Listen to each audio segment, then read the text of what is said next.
Hi everyone! Kamusta po kayong lahat? Good morning, good afternoon, and good evening! I'm back! Eunice Aliado po, aka Ashi! Ayan guys, for today's video, may bago tayong tips or tutorial na i-share po sa inyong lahat. And our topic for today is all about how to appeal for YT Partner Program. Ano po ba ibig sabihin nun guys? So, hindi ko na papatagalin. Let's start! So, yun na nga po, let's say, nag-apply po kayo for monetization dito po sa inyong YouTube channel. Kaso, hindi po kayo na-monetize. Ano po? Ibig sabihin, nagkaroon ng problema ang inyong account at nag-email po, let's say sa inyo, si YouTube, Team YouTube, no? So, ayan po inyong marireceive sa inyong email. Nakalagay po dyan is, your channel is not approved for YouTube monetization. And then, hi Eunice Aliado. Thank you for applying to join the YouTube Partner Program. We carefully review your channel name. Unfortunately, we found that your channel is not in line in the YouTube channel monetization policies. So, we cannot approve your application at this time. Don't worry. Nothing has changed for your channel. This just means you can't monetize yet. Ibig sabihin, hindi kayo na-monetize. Ibig sabihin, in short, hindi kayo kikita sa YouTube, no? So, kapag ka ganun yung inyong na-receive, ibig sabihin, nagkaroon ng problem ang inyong account dito sa YouTube channel. And second, meron kayong marireceive na ganito po sa inyong YouTube Studio. Ayan, nakalagay, your channel is not currently able to earn. Ibig sabihin, hindi kayo kikita. Hindi kayo kikita ng dollars, so hindi kayo makareceive ng any palipad. Wala sa inyong magpapamember, no? At iba't iba pang mapipera natin dito sa YouTube, no? In short, hindi ka kikita, no? So, paano gagawin natin sa inyong account, no? At ayan, after nyan, meron pa kayong marireceive na ganito po. Nakalagay dito, what happened? After reviewing your channel using a combination of automated system and human reviewers, we found that this not follow YouTube channel monetization policies. And then, ayan po, makikita nyo sa baba, reviewer feedback. Nakalagay, reuse content, no? And here's what we can do. Number 1, option 1, appeal if you think that we made a mistake. If you think that we made a mistake, send an appeal telling us why. We'll review your appeal and get back to you with a decision within 14 days. Only choose this option if you haven't deleted any videos since your channel was suspended from monetization. So, ito po nga, itong nakalagay na to is marireceive nyo to sa inyong YT Studio, no? Kapag ka nag-apply kayo guys ng inyong monetization sa YouTube, sa inyong YouTube channel, make sure na try to double check always your YT Studio and your email account. At kapag naka-receive po kayo nyan, no, huwag kayo mapanghinaan ng loob kasi meron pa naman pong way para maibalik ang inyong monetization. So, gaya ng sabi po dito, pwede kayong mag-appeal, appeal for YouTube Partner Program. So, ang gagawin lang po natin, make sure na, gaya na sabi dito, make sure na wala kayong gagalawin sa inyong account. Huwag kayong magdi-delete ng any videos, mapa-short man yan, mapa-long videos man yan, mapa-livestream man yan. In short, mag-stay lang po dyan yung inyong account na po. So, wala kayong gagalawin, wala kayong iintindihin. Ang iintindihin lang natin is ang ating video na gagawin para sa ating appeal, para sa ating monetization. So, ayun, simulan na po natin. Let's go!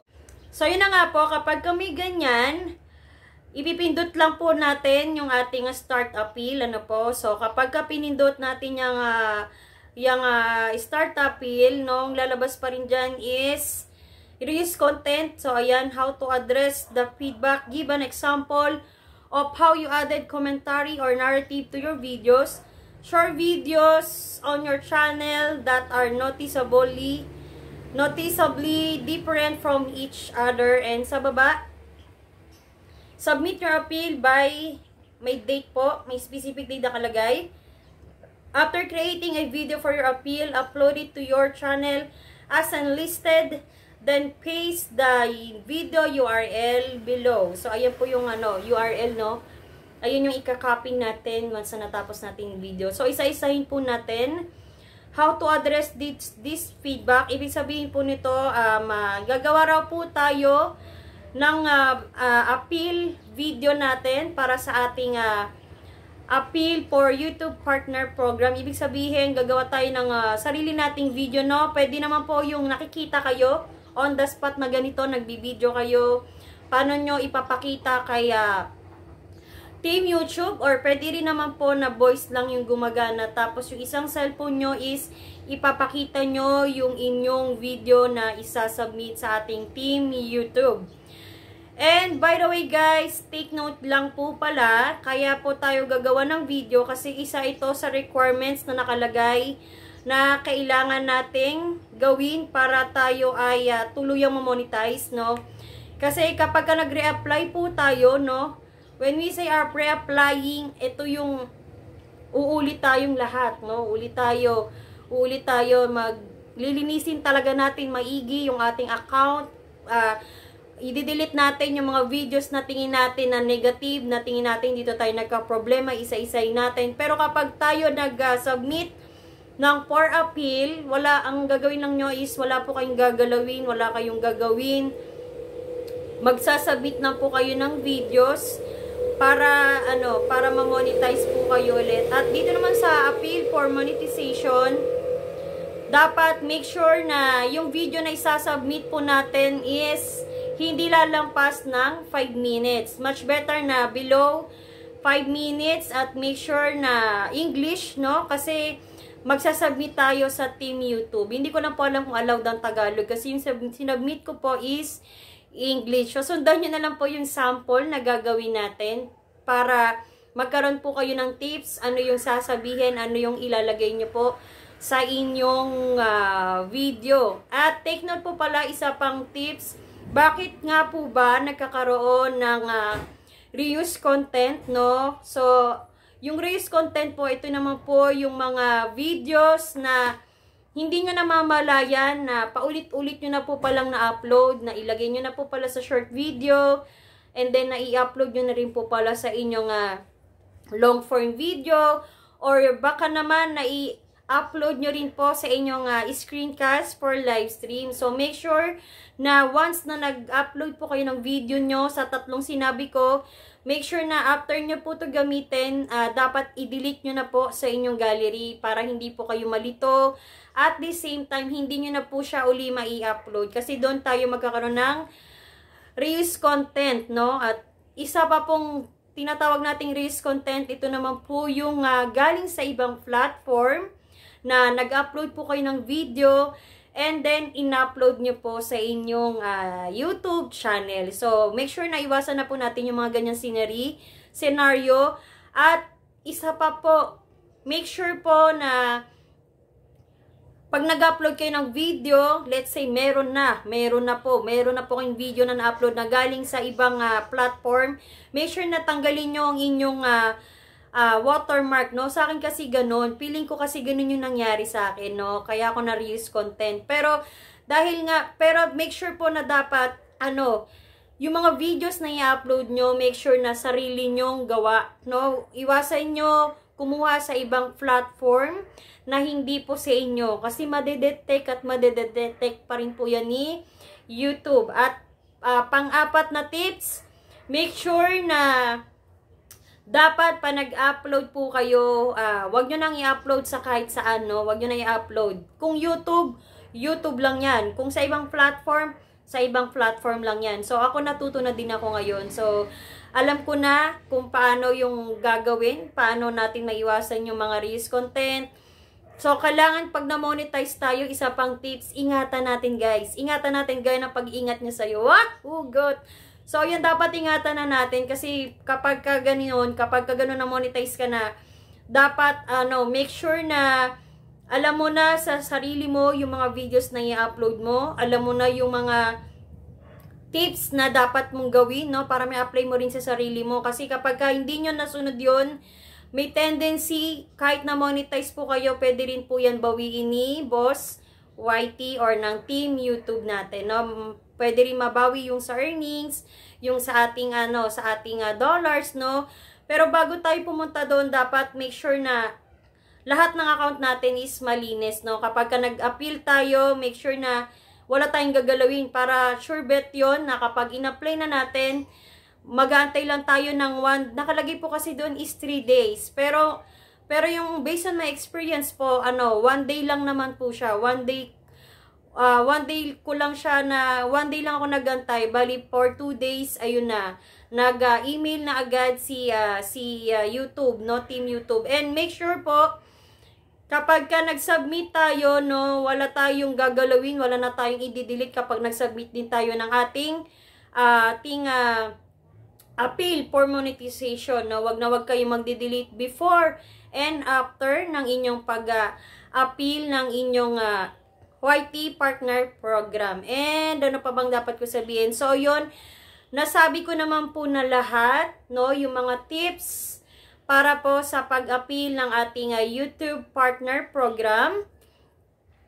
And ngayon naman po, i-share ko naman po sa inyo kung paano ko sinubmit, kung paano ko ginawa yung video para sa appeal for YouTube partner program. So, let's go! So, yun na nga guys.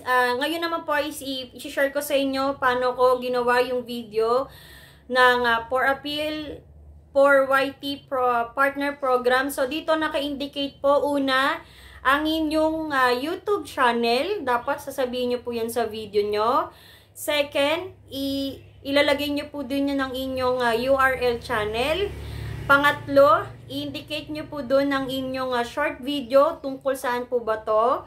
Pwede nyo po siyang i-elaborate kung tungkol saan po ba to. Let's say for cooking, all about me, at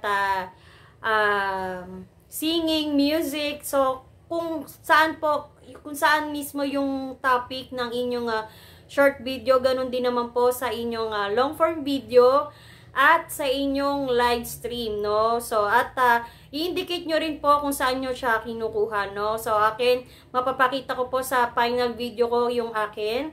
And, finally, pang-apat po, doon sa video, mapapakita din natin kung saan kang application po nag-i-edit. So, doon naman po, let's say, sa CapCut po kayo nag-i-edit, no? So, dapat mapakita nyo sa video nyo, sa inyong phone na ginagamit, anong application po yung inyong ginagamit for editing, and then, ilalagay nyo po doon mismo, isasabihin nyo mismo doon kung paano kayo mag-edit, hanggang ma-upload nyo po ito, hanggang ma-export nyo to, hanggang mag-end nyo to, hanggang ma-upload nyo po ang inyong video. Pwede nyo po yan ipakita doon yun sa video na gagawin nyo, no? So, let's go. Papakita ko na po kung aking video na ginawa para sa ating sample for editing. Let's go! And isa pa pong tips, make sure lang po pa nag-submit po kayo ng appeal for YouTube partner program, make sure na hindi po siya lalampas ng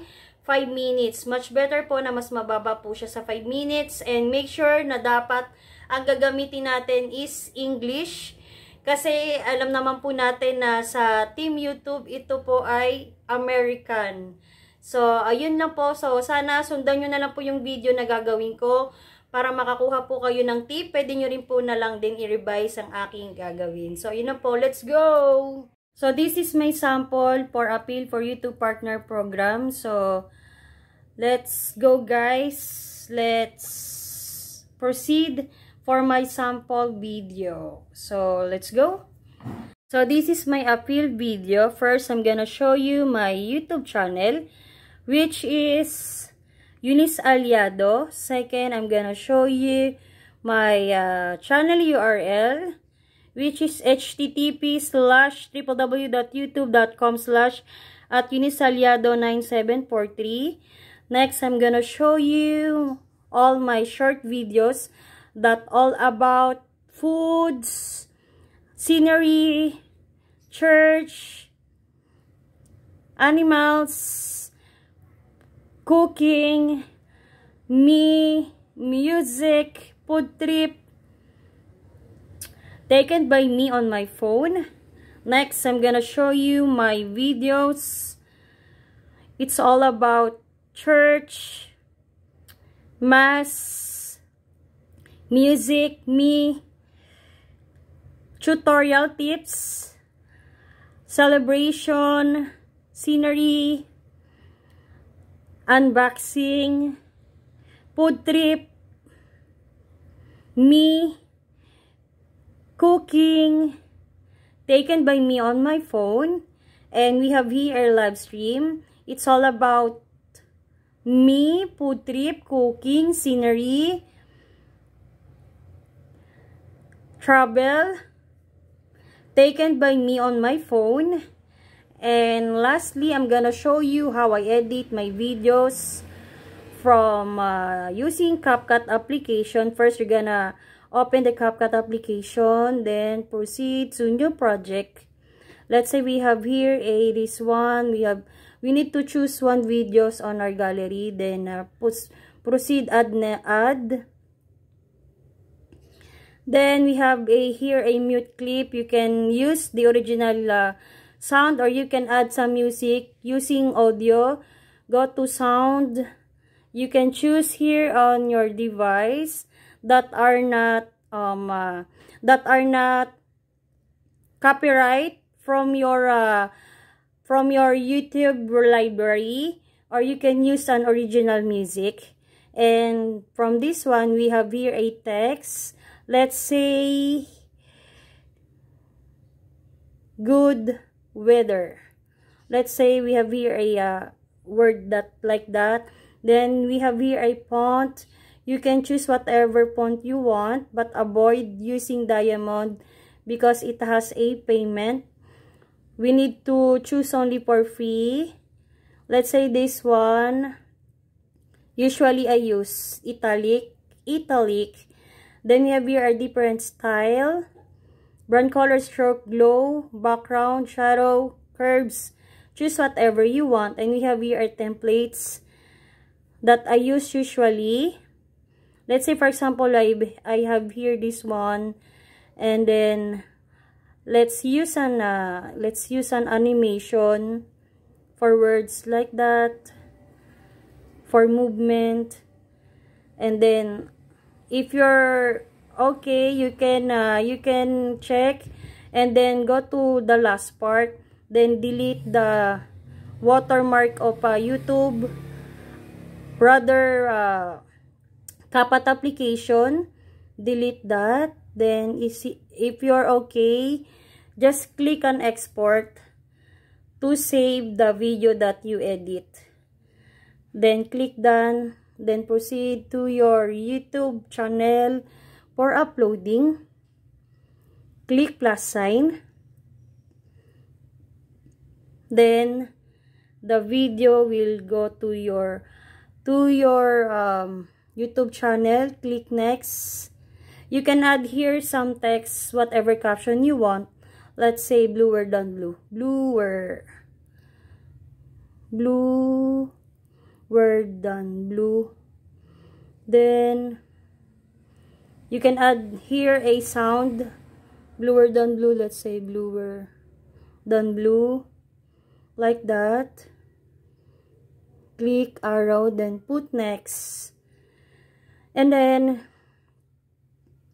put caption for title. Bluer than blue. Let's say bluer than blue. Then add some hashtag. Bluer, short,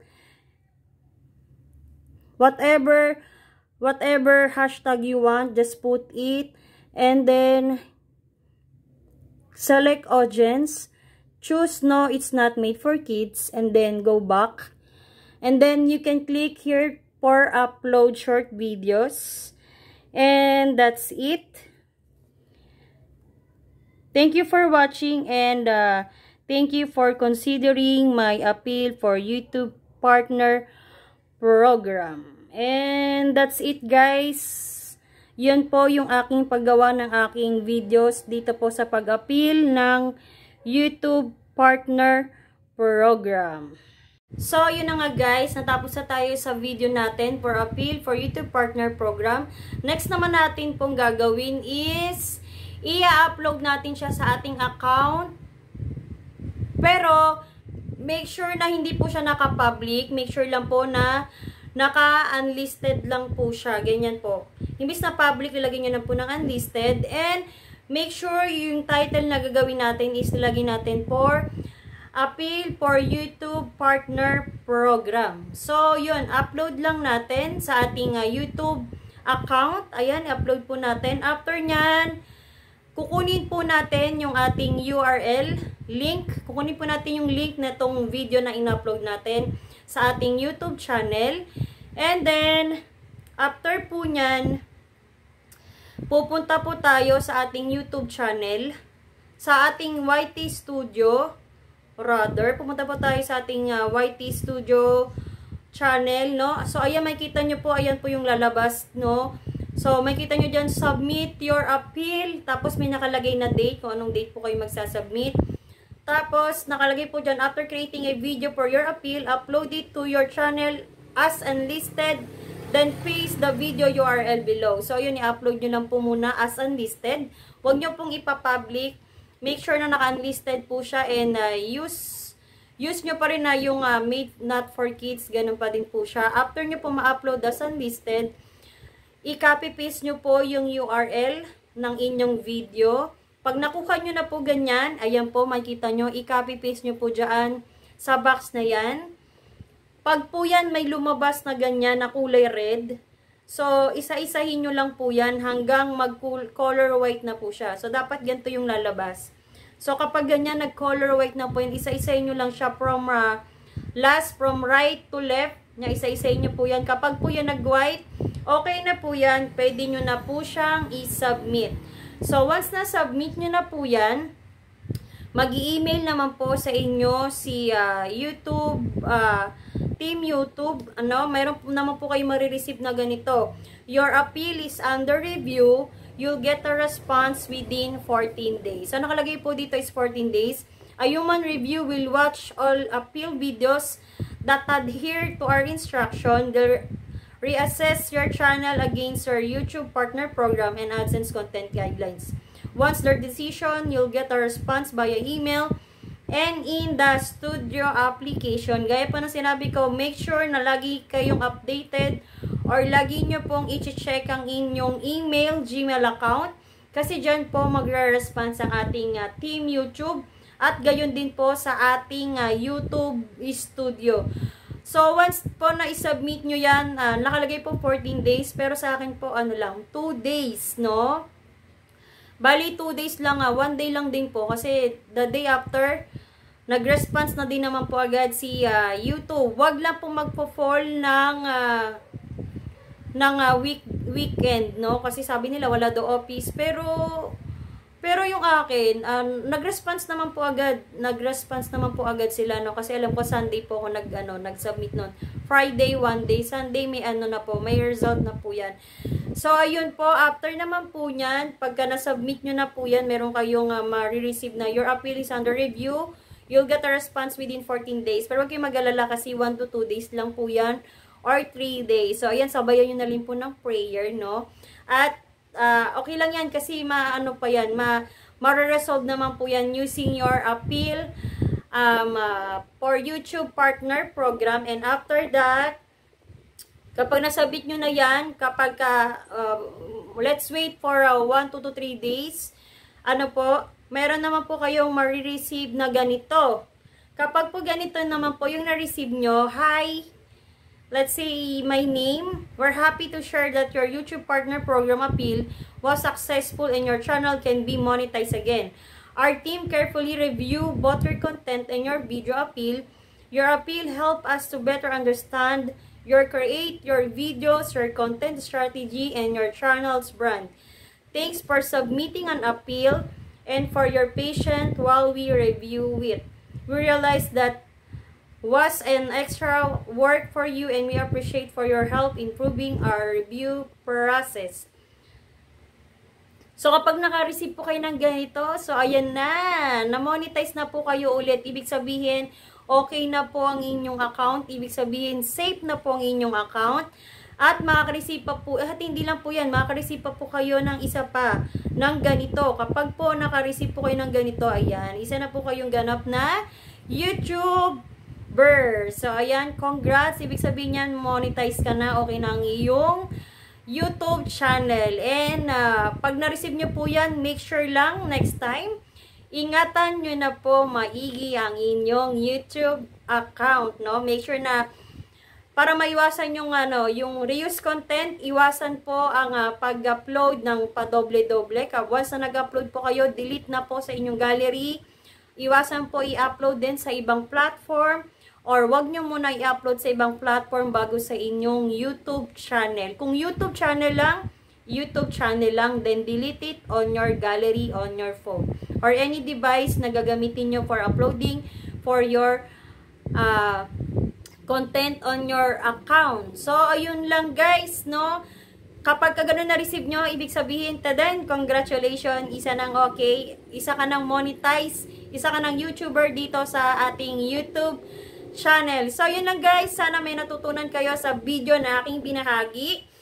And sa mga hindi pa na-monetize, laban lang, huwag kayong mawala ng pag-asa. At sa mga na-reuse content, para sa inyo po tong video na to. At kung hindi pa man po kayo na-monetize, para sa inyo din po to para maging aware po kayo kung anong gagawin nyo once na naka-receive po kayo ng reuse content, once na nag-apply po kayo ng monetization dito sa inyong YouTube channel. So, yun lang guys. Sana may natutunan kayong tips para sa i-share ko sa video na to. At kung nagustuhan nyo aking video, please do like and subscribe to my channel at Eunice Aliado, aka Ashik. So, ayun lang guys. Thank you for watching. Ingat ang lahat and God bless. Thank you po.